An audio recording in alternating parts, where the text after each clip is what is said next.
I would like to invite Kedar, who is the Executive Director for the Strategy Directorate, Engineering and Physical Scientific Research Council.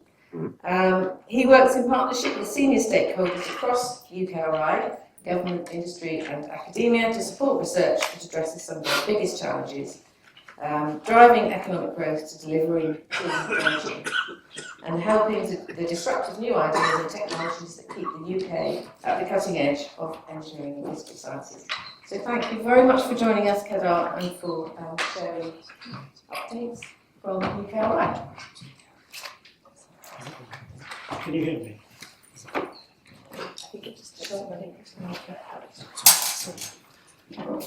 Thank you. Thank you, Dr. Good morning, Good morning, everyone. Maybe just to add to what Deborah said. So I'm one of the directors in EPSRC, UKRI.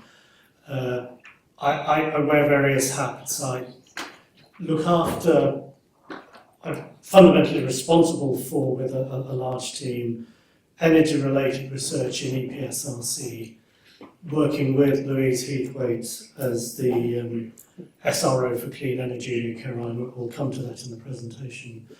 I also work with Tom Adiola on advanced manufacturing. It's one of the themes that he is leading. He's the Executive Chair of Innovate UK, but SRO for advanced manufacturing. And then with another hat, I work with my direct boss, Charlotte Dean, on AI, quantum, and future telecom. So I have various roles. In the room, Jim Fleming's in the room, which I was known to many of you. I don't know if Harriet's here as well. Maybe not. Anyway, but at least you have Jim, so all difficult questions to Jim. I thought what I'd do is give you a sense of the direction of travel of UKRI and try to unpack some of the things that you may have been hearing in Chapman and others have been saying. I'm going to be fairly open, fairly direct in some of the things because I think that's the most useful thing to do, and to think as a community how we then can find the pathways forward from that. Before I do that, I thought I'd just reflect on what Deborah said. From a personal point of view, as well as a professional point of view, I think Deborah's point about when you look globally at what's going on, and also I would add when you look at what's going on in energy policy in the United States, the UK's position in clean energy is absolutely critical. Never been a doubt in my mind in the medium term and in the long term. I think within that, in the context of ORE, there are certain framings, certain structures within UKRI which will cause us to ask some questions about how we think differently about wind, tidal and wave, and let's have that conversation today in plenary and in the margins. And I was delighted to see the outreach work that you're doing because I think that's so fundamentally important. So it was a great presentation to give me a sense of the work that you've been doing. So let's start here. So Ian, working with the executive team, was very clear coming into UKRI that we need to be much crisper on our mission. And there are 6 words, or six strands to that really: advance knowledge, improve lives, drive growth. They are all equal in importance, and they're all essential to the investments that UKRI make. They separate out in different ways, and we'll see that in the next slide. But we take this mission very importantly, and in particular you will see through the UKRI narrative under Ian a golden thread of really extracting value from the investments that we make, economic value but wider societal value. This is a busy slide, but I'm going to pause and go through this fairly slowly because it's important to understand. It is the biggest change to UKRI since our inception. It completely revamps the manner in which budgets are organised and the way in which accountabilities for those budgets flow through UKRI. And I will start with bucket 2 because that's particularly relevant. So bucket 2, has within it the funding for the IS8, so the Industrial Strategy 8 areas within the Modern Industrial Strategy, and has within it responsibility at executive chair level for all of those areas. So as I said, Louise for clean energy, Charlotte Dean for AI, quantum, etc., etc. So that there's a full list. It also has within it 20% that is, in the jargon, non-IS8, but that's to say priorities beyond the IS8. And of course, there's going to be huge competition for accessing those funds because there are gaps in the IS, beyond the IS8, there are quite a few gaps. And so the flip here for yourselves as a very significant, successful Supergen investment is your investment historically has been through EPSRC. To some extent that is true. Going forward, the custodianship of that is at UKRI level. The strategy is set there, and that's the real distinction. It's not a risk necessarily, but it's a different way of working. On the other buckets, bucket one, curiosity-led research and quality and QR as well, both sit in that bucket. It's the largest single proportion of the UKRI budget. When you break it down, you do find that responsive mode investment, while growing, is still under significant pressure, probably also because of just the cost base arising in scientific research. So it's a dual function of the value of money there, but also the cost base. I think bucket 3 is really important to this community. I don't think there's anyone from Innovate UK in the room. I don't think we have. What I would say there, and we'll look at this on the next slide, is under Tom Adiola, there is probably the second biggest change to UKRI outside of this slide, which is the way Innovate UK is going to function going forward. And the prospectus has been published. It's very much framed on intervening in the system, doing that much more in a much more selective way than previously. So not so much of the open kind of CR&D calls that have been done in the past through Innovate UK. And I would say the canvas is quite open there still. I don't genuinely, there's still thinking to be done as to what the value chains will look like as Innovate UK intervenes to support particular companies or particular sectors. That's not settled by any means, and it's a really important part of our dialogue inside UKRI. And then bucket 4, Deborah alluded to this in the context about underpinning infrastructure and skills. Probably the scoping of that is lagging behind a little bit in terms of what that might look like, but there will be opportunities there both in training and in wider infrastructure. So let's look at this then. So this is the other way of looking at this chart. So I won't dwell on it because there's a lot of detail on here. But I think the key point, the key change inside UKRI and for the wider academic and innovation system is that we are really keen to join up the applied research investments that we make through the councils, primarily through EPSRC in the context of this meeting, with the pull through from Innovate UK's. And so of Innovate UK's money, about £5.5 billion worth of is directly attributed to the IS8 areas, and that's what this slide is trying to break down. So if you take AI, you would see that there's a majority proportion still within the research councils, and that just speaks to the amount of work we're going to spend in fundamental AI, AI for science, AI for experimental research, as well as the innovation adoption agenda, as opposed to clean energy or advanced manufacturing, where the construct is much more about pull through, de-risking the next scale of technology development through to connecting through to deployment opportunities. So that's what this slide is really trying to say, hence the dialogue with Innovate UK being particularly important. Same slide, but so I say Louise is SRO for the Clean Energy and Growth IS8 area. We have a programme board made up of externals and internals. I'm on that board. Oh, 1 minute remaining, thank you.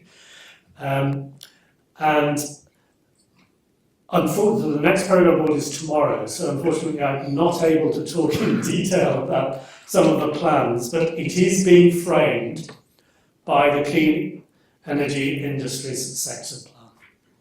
And therein lies one of our questions, a collective question. So, dominance within the context of ORE on offshore and onshore wind, but in relative terms, less focus on tidal and wave in this framing for this IS8 area.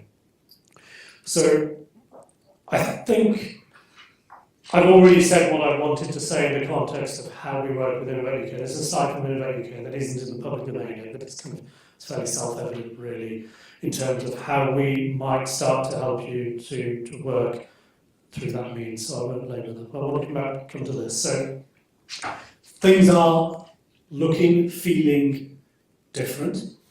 There's a significant amount of investment available in the clean energy and growth areas. You might have seen from that previous slide, 1.7 billion.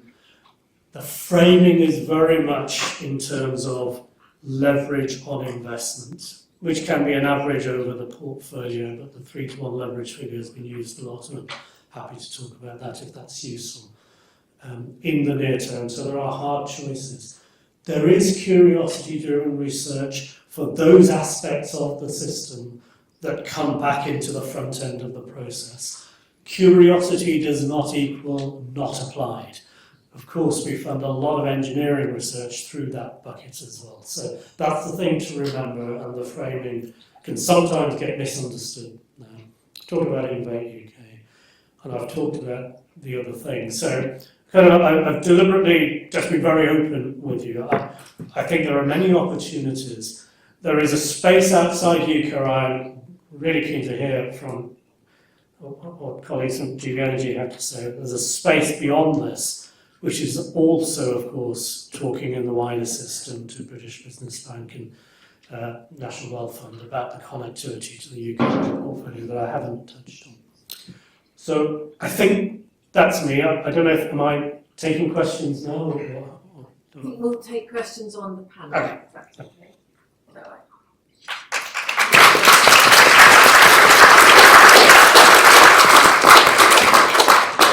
Thank you very much, Kedar, and thank you for being, very open about the challenges and the opportunities we have.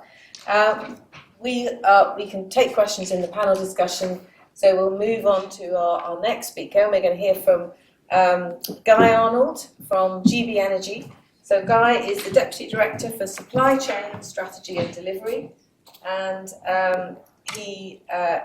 so GB Energy, the UK's publicly backed clean energy investment company, and he supports the Great British Energy Director, Rob Gilbert, in shaping and developing the national supply chain strategy to enable the energy transition for the UK. So we look forward to hearing from Guy a bit more about the supply chain funding and other sort of strategy within GB. Thanks, Guy. Thanks very much, Deborah, and thanks again for inviting me to speak today. So just to sort of elaborate a bit on my role, so I have spent most of my career in government delivering complex programmes, and I guess the role I'm adopting with Rob is to try and make sure that we are able to deliver on our commitments that we've made through our Energy Engineered in the UK programme, which I'm going to talk about in a second, and make sure that we sort of put our money where our mouth is, so to speak. And I'll also touch a bit upon the point that Adam made about where is it that GB sits in the landscape alongside bodies like UKRI and the National Wealth Fund. So, as I said, I'm going to spend this time talking about GBE and how we see ourselves working with that ecosystem, and fundamentally how we see ourselves increasing the stake that the UK public has in its own energy transition. But I'm going to start with some kind of reflections on where I think we are and the context in which GB is operating in. The UK's economic story has, I think, always been shaped by how we're able to turn discovery and invention into new ideas and fundamentally into practical change.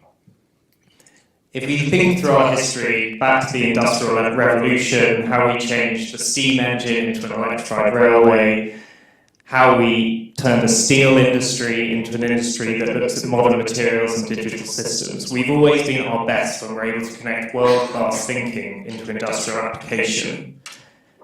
We've never been about just ideas for their own sake. It's always been about what we do with those ideas and what they can turn into through progress. We're able to create new industries, new capabilities, new jobs, and fundamentally new competitive advantage.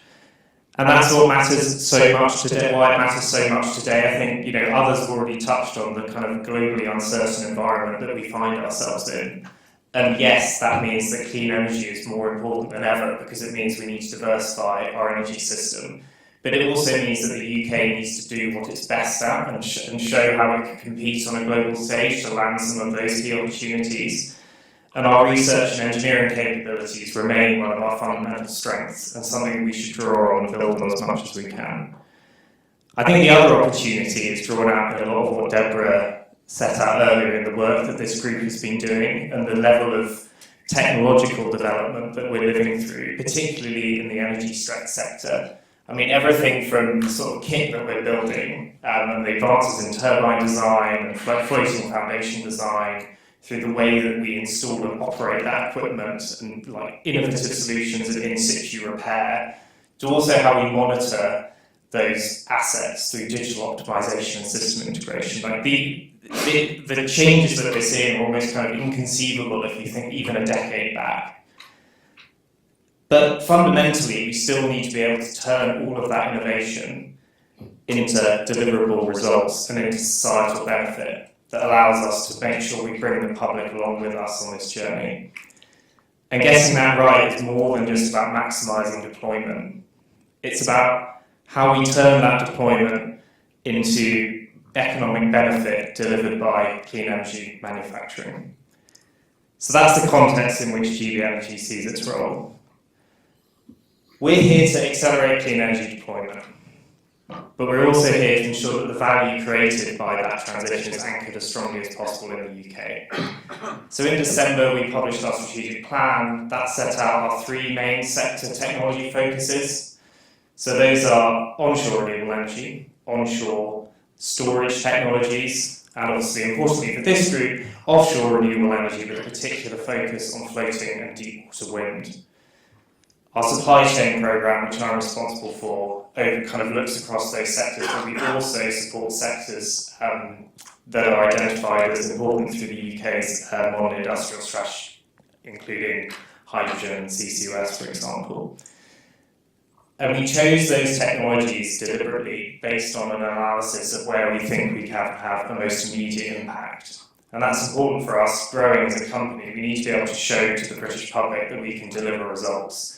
That doesn't mean that there are technologies, that these are the only technologies we'll ever support, and we're setting up a GB Ventures arm which will allow us to ensure that high potential emerging sectors have a route to GB support. But across that whole portfolio, we're applying one simple mission, and that is public ownership with purpose. We exist to give the public, as I said, a stake in its transition. But what does that mean in practice? I think the concept of setting up a clean energy company that has public ownership is can be quite difficult to navigate. But fundamentally, I think it comes down to, we're not a private sector organisation that's focused purely on delivering returns to our shareholder. Obviously, that's important because we want to make sure we're making good investments. But fundamentally, we're going to judge ourselves on the overall value that we're able to deliver to the British taxpayer. And we're going to measure that in three main ways. So firstly, how much additional private capital are we able to leverage? Because we're not here to displace the private sector, we're here to maximise the impact that it can have. Secondly, how many gigawatts of power can we generate on behalf of the British people? And how many gigawatts of power can we put into the hands of local communities and community energy projects? And then finally, and most importantly for the supply chain, how many jobs can we create by strengthening clean energy manufacturing? And that's why supply chain has such a central place in our strategy. And it's why in December we launched our Energy Engineered in the UK programme. It's a £1 billion programme designed to strengthen clean energy supply chains and build long-term industrial capability. We've designed this programme not just to kind of build the odd factory or support foreign direct investment, but to take a whole system approach that we can ensure we can build long-term industrial capability in the UK. We're going to measure the impact we have in two main ways. Firstly, how much additional private investment can we leverage to secure long-term growth? And secondly, how can we create thousands of skilled jobs to ensure communities feel the impact of transition? Our investments will ensure that the UK builds on its existing strengths in innovation and engineering and remains a global leader in clean energy deployment. And we're going to deliver that activity through three main pillars. So pillar one, we call manufacturing grants. So we've already launched a £300 million offshore wind and networks fund, again, in December. December was a busy time. And that fund will be designed to support tier one facilities, so really providing a supply chain anchor for the whole of the rest of the supply chain. Pillar two, we call strategic market interventions. So that's intended to accelerate the deployment of vital early stage technologies where we think the UK has a particular opportunity to be globally leading. In order to kind of achieve that objective, we need to be able to rapidly accelerate the journey from blueprint to scale deployment. And that's why one of our key current objectives is to establish a deep water commercialisation programme, because we believe that deep water wind and floating offshore wind represent an enormous opportunity for the UK, not just for deployment, but also for the industrial benefits that that sector can bring. And the structure we've adopted to that programme reflects our belief that we need to have a whole system approach to addressing that challenge. So we're going to look at how do we support the existing projects and unlock the challenges that they face? How are we going to reduce costs by serialising manufacturing? And how are we going to take innovative approaches to drive down costs in floating foundations through looking at how do we take that kind of proliferation of designs and whittle them down to those few that we think might be best suited for UK waters. And finally, we're going to deliver strategic investments. So that is about injecting our commercial capital into the market to support UK businesses who are looking to scale.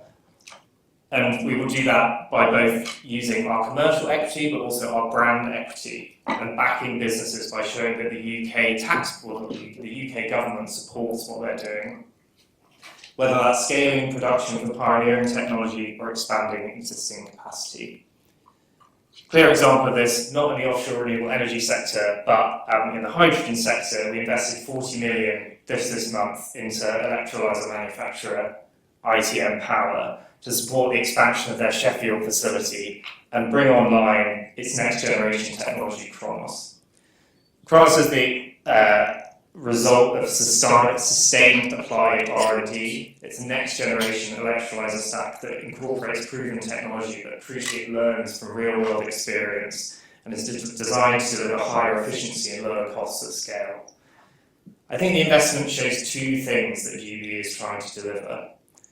Firstly, it shows how we're looking to support businesses that want to turn innovation into industry. ITM Power's rooted in 25 years of R&D, and it's been working at the interface successfully in research and industry for all of that time. The investment also shows the impact that our funding can have on place and how we can demonstrate to communities the benefits of clean energy technology, building optimism in Sheffield, a city that's powered British industry for decades, and helping fuel South Yorkshire's next industrial era. So to close, I'd just like to reflect on kind of, the work that organisations like Supergen do and the people in this room show that the UK doesn't lack ideas or talent. We already have world-class researchers, engineers and innovators. What matters now is how we are able to connect those ideas and turn it into effective delivery. And that's what Great British Energy and our Energy Engineered in the UK programme is here to help with. Because our role isn't just to back clean energy projects in the abstract. We're here to create the conditions to ensure the UK's research excellence can become homegrown manufacturing and economic growth. Our role is to bring together policy, capital and research to ensure that we connect those opportunities. And if we do that well, then offshore renewables can be about far more than just power generation. It can be a source of global competitiveness for UK local economies, a source of high-value jobs and industrial potential, and a demonstration that the UK is still world-leading when it comes to turning great ideas into national strengths. That's what we see as the opportunity in front of us, and that's what GB is here to help deliver. Thank you.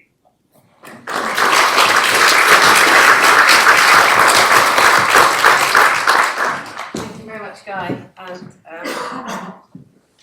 thank you for that overview, and also for talking about how important it is to draw on the underpinning research of the community and the activities that we have in this room, and helping to turn that innovation into deliverable results. And we all want to be part of that and to support you in that.